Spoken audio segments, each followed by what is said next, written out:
Russia literally save America during the Civil War? America almost got jumped during the Civil War by European powers. The Confederacy was begging Britain and France for help. Britain wanted southern cotton, and France was already playing empire in Mexico. And if Europe recognized the Confederacy, America could be split forever. Then Russia came up. In 1863, Russian warships sailed into New York and San Francisco. 2 fleets, one on each coast. That was Russia parking battleships in America's driveway while Britain and France were standing across the street thinking about a new war against its former colonies. Americans were happy. Russian Foreign Minister Prince Gorchakov said, "We desire, above all things, the maintenance of the American Union as one indivisible nation." New York threw welcome parties. San Francisco celebrated. Russian officers were treated like rock stars, and U.S. Secretary of the Navy Gideon Welles was so happy he reportedly wrote in his diary, "God bless the Russians," because the Union suddenly was not alone. And here is the wild part.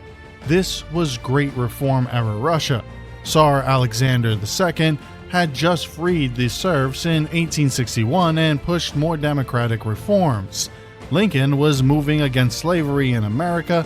So while the slave-holding Confederacy was begging Britain for help, Russian ships were sitting in Union harbors protecting American freedom. No alliance treaty, just a simple message. Touch the Union, and this war may get bigger than you want. Russia did not send troops to Gettysburg. It did not fight the Confederates.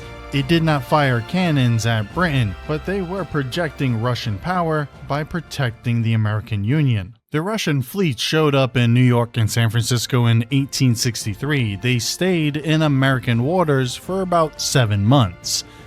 That means every British and French diplomat had to look at the map and ask, if we mess with the Union, what does Russia do next in Europe and Alaska? Because back in the day, in 1863, Alaska was still Russian, and Russia could attack British Canada. The Russian Atlantic Squadron included ships like the Alexander Nevsky, Peresviet, Varyag, Vitaz, Almaz, and Aslayabia. These were mighty ships back in the day. In San Francisco, the Russian sailors actually became local heroes. On October 23, 1863, a massive fire broke out, and Admiral Popov ordered his men to help the local fire department. Almost 200 Russian sailors reportedly rushed into the fire zone, worked the pumps, fought the flames, collapsed from exhaustion, rested for a few minutes, and then went right back in.